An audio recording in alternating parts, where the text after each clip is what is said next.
This episode is brought to you by Progressive Insurance. Do you ever think about switching insurance companies to see if you could save some cash? Progressive makes it easy to see if you could save when you bundle your home and auto policies. Try it at Progressive.com.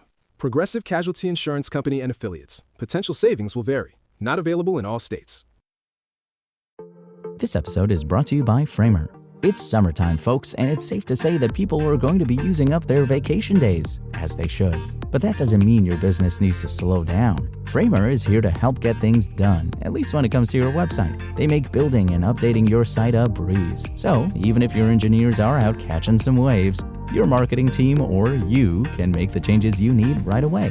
With Framer's tools, make vacation time for everyone more enjoyable, like plugins that can help connect tools you already use to your site and make your workflow seamless. You can get the work you need done so quickly, you might even consider taking some time off yourself.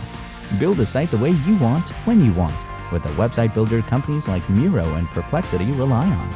Learn how you can get more out of your .com from a Framer specialist, or get started building for free today at framer.com/tcdaily for 30% off our Framer Pro annual plan. That's framer.com/tcdaily for 30% off. framer.com/tcdaily. Rules and restrictions may apply.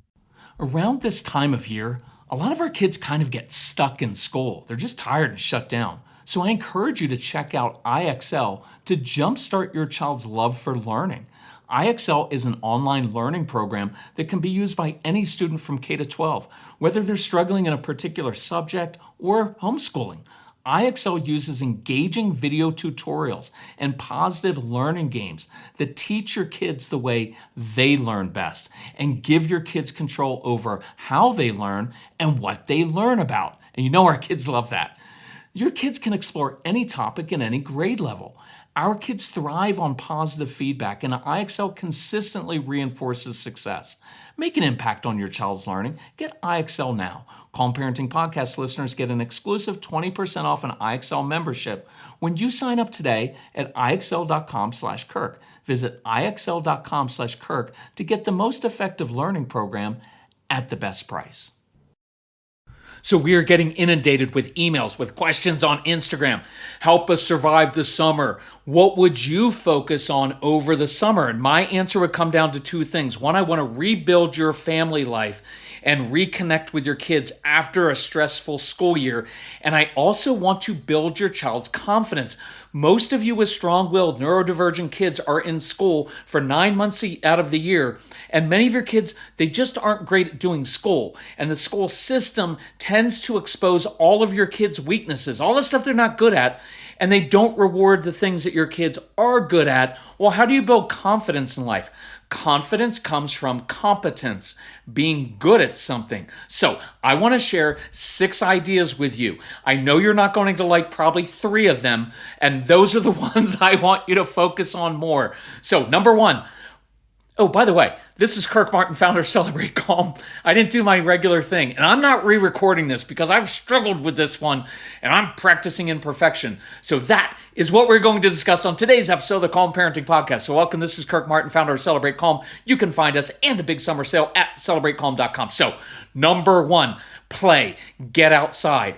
Kids learn best through play. And what I really want to try to do is reestablish play and having fun, going outside, exercising as part of your family routine. And I get it, moms and dads, you are so busy and you're both working so hard and you just don't have that energy. And in a school year, there's all these appointments and extracurriculars and there's homework and everything else. And so you kind of get into this pattern. But I would encourage you, let's create some new habits this summer that can carry over into the school year. I'll give you one that we used to do. We used to come up with a challenge. And to be honest, we still do it. Casey's 32, but he and I are pretty competitive. And so we have goals in the summer for how many miles we're going to hike, but mainly it's how much elevation we're going to hike over the summer. And so have a challenge. Maybe it's with bike riding. Just come up with something like, hey, if once we get 100 miles of riding our bikes, We will do this special night out, special treat. Make it fun. It could be one where it's 200 miles, and maybe by the end of the summer you have 300 miles. Whatever it is, whatever activity it is, make it a challenge, because our kids like challenges. It creates a theme that you can kind of, that galvanizes your family, and you can start talking about it and make the reward something that's very, very cool and different, something, not a lot of money. You don't have to spend a lot of money on these kids, but something where you're very connected and it's a celebration as a family. We did something really hard. I would encourage you, roughhouse with your kids. I'm not talking about being violent. I'm talking about good old roughhousing is extremely important for the development of your kids' brains. And I'll just tell you this when Casey was about 11 or 12, which is kind of old, he would have friends come over to our house, and sometimes we'd play some video games. They do that. But you know what we did most of the time? We played outside, and we played a game where I was the old guy sitting in the house on Friday night, and they would come up and do like a ding dong ditch kind of thing, and I had to chase them down in the neighborhood and catch them. And all I can tell you is they loved this game. And these weren't like 7-year-olds. These were middle school kids, and they liked that intense connection with an adult. And they liked it even when I kind of threw them down on the ground and caught them. They were all hockey players, so they were used to it. But there's something to that of an adult even out there playing with kids in the neighborhood. And if it's safe and it's a good thing, try it sometime. Do some old school stuff. Build forts in your backyard, down by in the woods. And I know some of you live in planned developments like we did for a while, and the woods are like a strand of trees. Good. Use those as woods and go in them and build stuff. Explore. In that neighborhood, we had drainage ditches, and I called it the sewer because kids love nasty stuff. And we would go down there and explore. I actually used to do homework down there with kids. Bike, hike. Here's another one. Remember some of those games from childhood that we loved. They're not obsolete. Playing flashlight tag is fun. Get out there. It just requires you to get out there and do it, and to put up with the complaining. Because as soon as you bring these ideas to your kids, most of them are going to be like, I don't want to do that. That's boring. It's too hot out.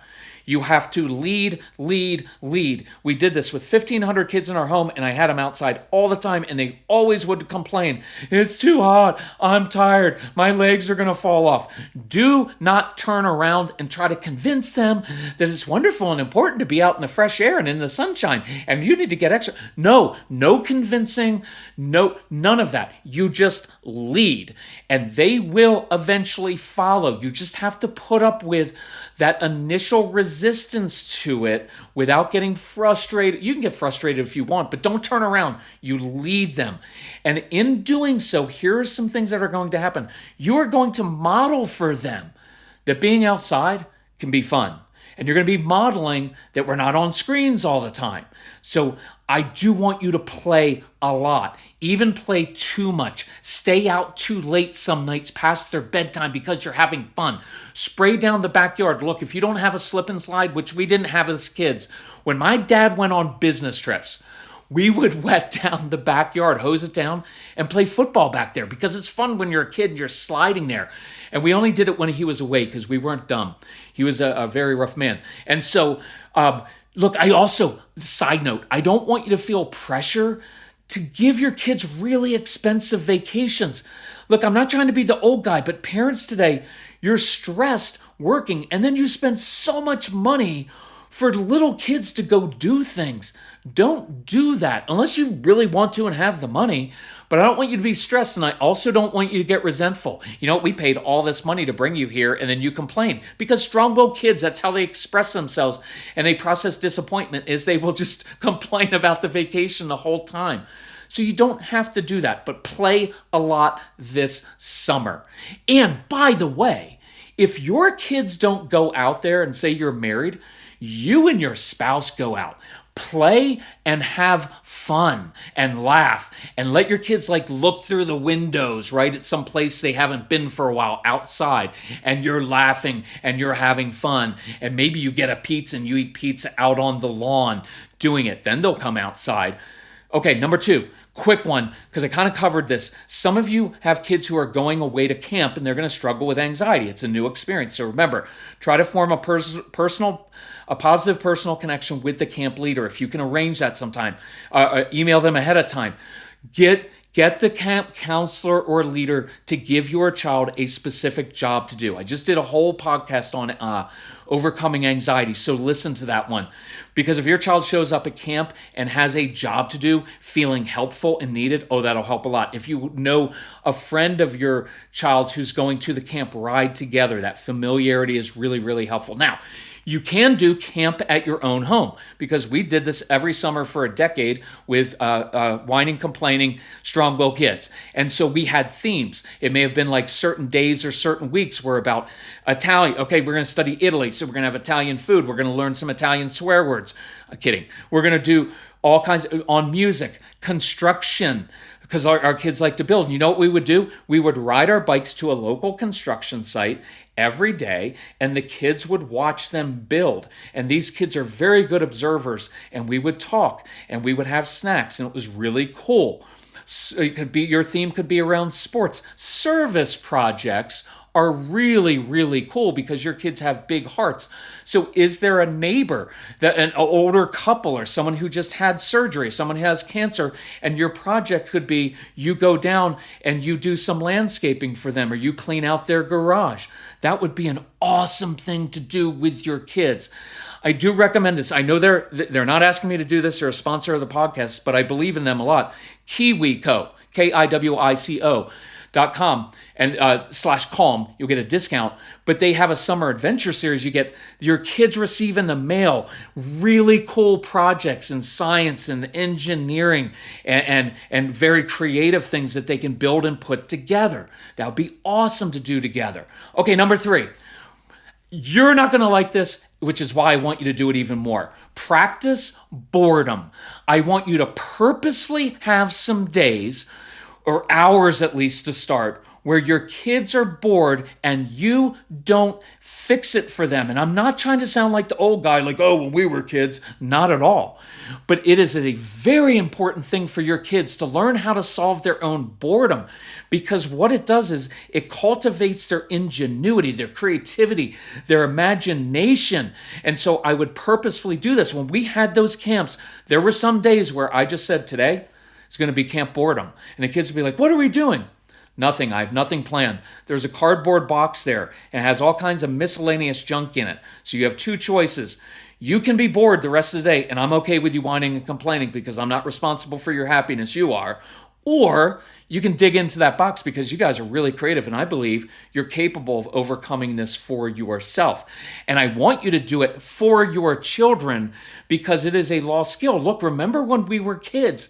Like we didn't have Google Maps and Apple Maps, and so we had to get out maps. Remember, like, we would go places, and like if your car broke down, you didn't have a phone. You had to wait for hours, or if your parents were picking you up from someplace, you had to wait. And so in the course of waiting, you had to occupy yourself. You observed things. You ended up talking to people. It is really good. It is a lost skill and art for all of us. So it's good for your children. It is good for you to reinforce that you are not responsible for your child's happiness and their success in life. You're responsible for modeling things and teaching them. And I love that phrase. I believe you're capable. This will also help later on when or if you decide you want to reduce your child's dependence on screens. Getting out and playing outside, making that a tradition, practicing boredom will help immensely with that. So I want you to do that. You can start small of like, hey, we're going to do 3 hours or 1 day, or maybe you do a whole weekend of that. Just know that your kids are going to get into things. They're probably going to make a mess in the house and there's going to be like forts all over.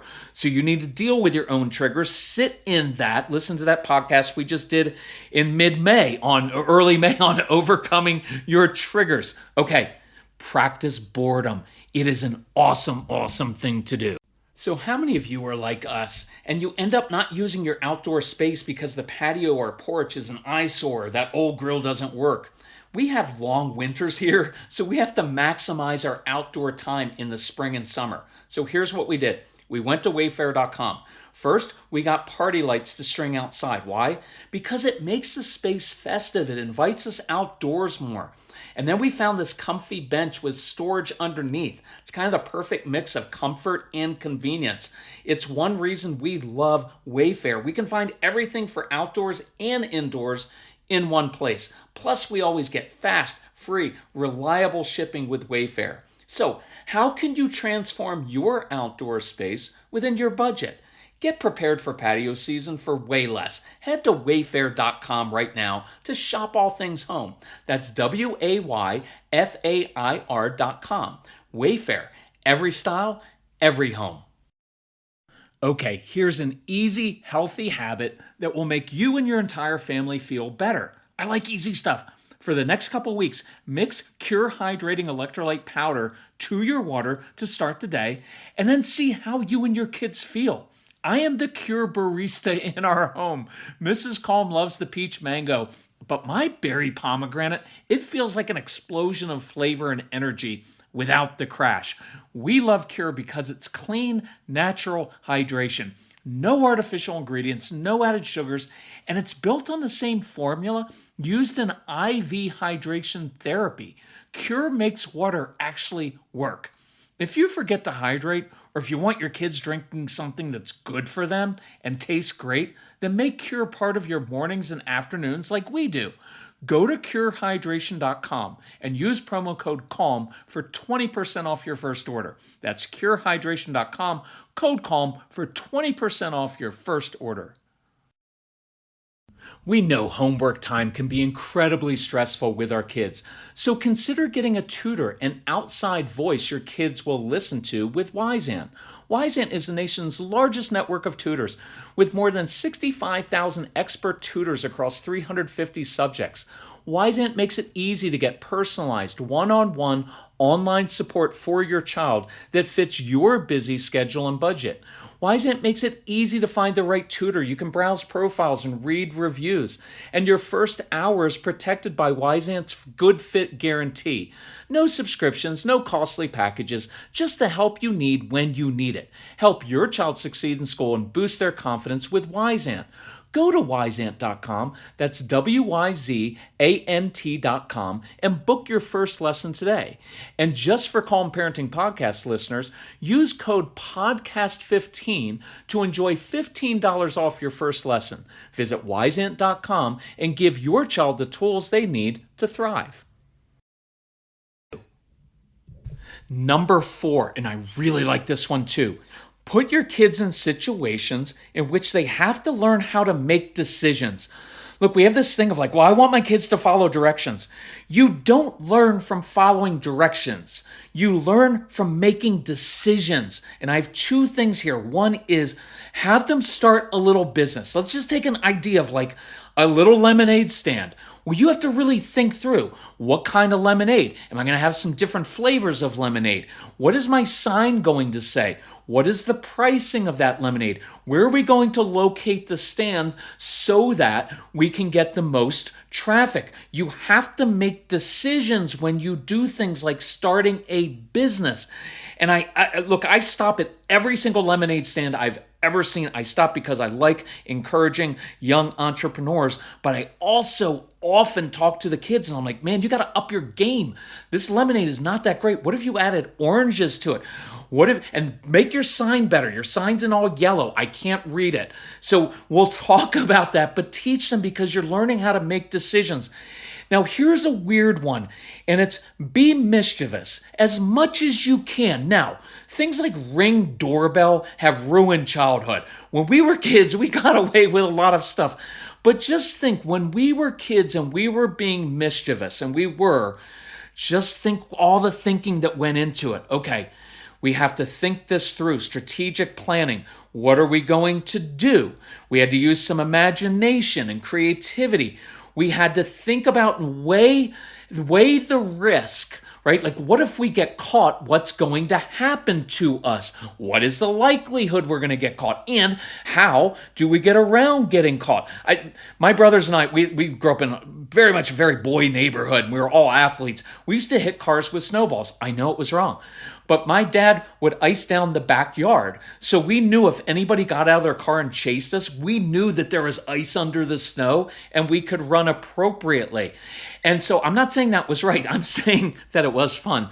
But that there's a lot of thinking that goes into running a business, into doing some things that are a little bit mischievous. With the camp kids that we had, we occasionally did that stuff. We made them. Yeah, I made them. So every day if they wanted to eat, I was like, hey, in the morning, first thing we did was exercise. So we would walk up to the grocery store. So they would have to carry the groceries back, good for sensory needs. And I was like, if you want to eat, you got to help me buy the groceries. And we would also play games of here's the budget. If you come in underneath the budget for today, we'll put that money in a little pile and we'll do something really fun at the end of the week.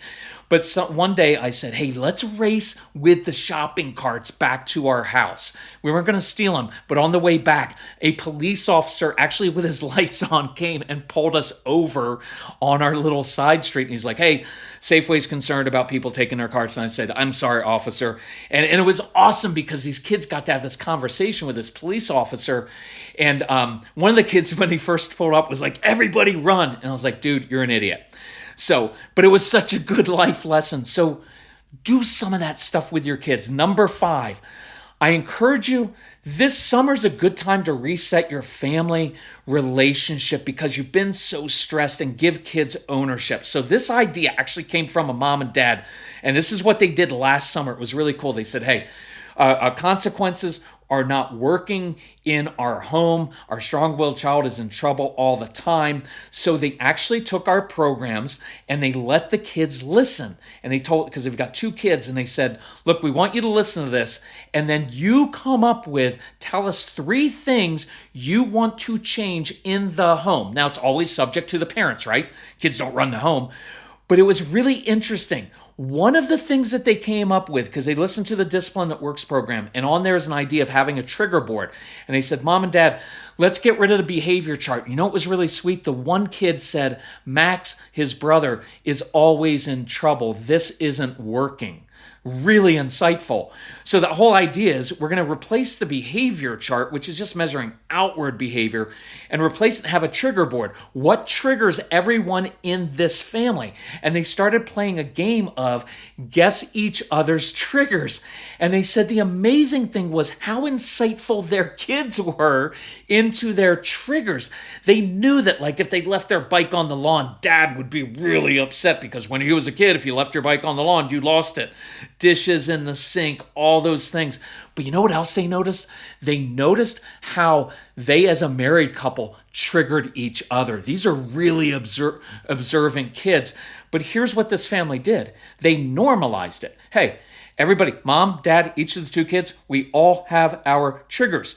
And what that helped with is the strong-willed child didn't feel like the only one who's emotional and reactive, right? Because we all do that. And they said it changed our family, and we came together closer because we were learning about each other and about ourselves.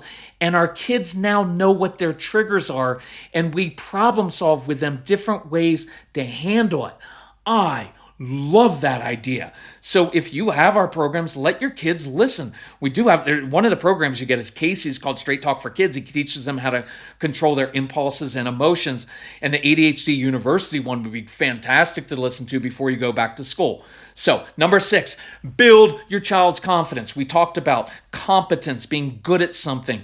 You don't get confident because everybody's like, oh, you're so good at things. It's because you do something and you know inherently, I did that well. And schools don't always reinforce that for our kids. So one of the things you'll hear in the programs is something called mission and mentor. I like kids getting them to do a mission with a mentor of some kind, another adult, because your kids listen to other adults better. So the process is I want to identify your kids' gifts, talents, and passions. What are they good at doing? Who do they connect well with? What do they love doing? And I'm not talking about playing video games all day. And then 2, give them an opportunity, use their gifts, talents, and passions outside the home. And if you can, accountable to another adult, because other adults can speak into your child's life and they can say, man, you're really good at that. And they can also say, hey, you need to step up and do that better. And your kids will listen. So I'm just going to run through some ideas. Look, your kids like adult jobs, getting them doing the oil change, doing some landscaping at your house and maybe in the neighborhood. That's a great job. You know, I love enlisting the help of neighbors, especially an older couple in your neighborhood who can say, hey, Jeremy, Sarah, I could really use your help. Could you come down to my house? Could you help me with some yard work? Could you help me change the light bulbs, the smoke alarms in the house, whatever it is? Older people are fantastic with our kids. Here's a really cool one. A mom just emailed and said there was someone in their neighborhood who needs cats to be a cat sitter, someone to cat sit while they're away. And they'd advertised $125 for the week. Well, this mom's son said, Mom, let her know I'll do it for $100. Really smart, negotiating. He does it, and guess what? The mother, the other person who hired him, tells his mother he is the most responsible young man. And the mom inside is like, wait, he won't do anything around the house and barely does schoolwork. But for other people and something they care about. And the other person who hired him said he actually came up with an idea where I don't have to use as much cat litter and it will save me money. That is exactly what our kids do. It is awesome. Get them working with or spending time with an aunt or an uncle or grandparents. Some of your kids are really good with younger kids, so have them volunteer, get a little job at a local VBS, Vacation Bible School thing going on. I love your kids starting the business, the lemonade, pet sitting, whatever it is, service projects. I think I mentioned that before. Your kids have big hearts. Get them feeding the homeless, volunteering at an animal shelter. It gets them outside of the house. It gets them doing something constructive. And for teens and tweens who have kind of shut down, I just want them doing one positive, constructive activity connected to another adult. That is very motivating. It will get them out and off of those screens doing that. Let me share a couple quick ones, and then I've got to close up. But take them down to a vet's office and say, hey, my daughter loves animals. Can you give her a little internship? You don't have to pay her. Can she just help out around there? And you know what happens oftentimes? That veterinarian says, man, Sarah, you are amazing with animals. I think you could be a veterinarian one day. And this is a girl who doesn't really care about school. But now she starts to get a vision of I want to be a veterinarian. So now she has a reason to do school. My favorite story is a girl named Rebecca who was really good with soccer and little kids. And so mom took her. I was like, take her in the neighborhood, find a coach who coaches little kids in soccer. Guess what happens? She goes and volunteers and helps that coach. And she ends up connecting with all these kids and she knows she's good at it. And all the parents are like, you're such a good helper. And they hire her to tutor their kids, even though she didn't really like doing schoolwork. It's cool when you do this. So get out, play outside, have camp at home if you want, practice boredom, really do that. Teach your kids to make decisions, start that little business, be mischievous, reset your family, work on what really matters, get that connection back, do like this family did. Let your kids listen to the programs and say, hey, you pick out 2 or 3 things you want mom and dad to change. Oh, we'll work on that. And then you're leading. And then you can give them things to work on and build their confidence, gifts, talents, and passions. That's what I want over the summer. If we can help you in any way, let us know. Enjoy your summer of partial boredom and playing ding dong ditch or whatever you can. You know what I was thinking? If you play ding dong ditch, your kids are going to have to figure out some way to disable the neighbor's Ring doorbell. And many of your kids will probably be able to do that. Okay, I'm not recommending that, but it's fun. All right, love you all. Bye. You're listening to this podcast, so I know you've got a curious mind. Here's a helpful fact you might not know yet. Drivers who switch and save with Progressive save over $900 on average. Pop over to Progressive.com, answer some questions, and you'll get a quick quote with discounts that are easy to come by. In fact, 99% of their auto customers earn at least one discount. Visit Progressive.com and see if you can enjoy a little cash back. Progressive Casualty Insurance Company and Affiliates. National average 12-month savings of $946 by new customers surveyed who saved with Progressive between June 2024 and May 2025. Potential savings will vary.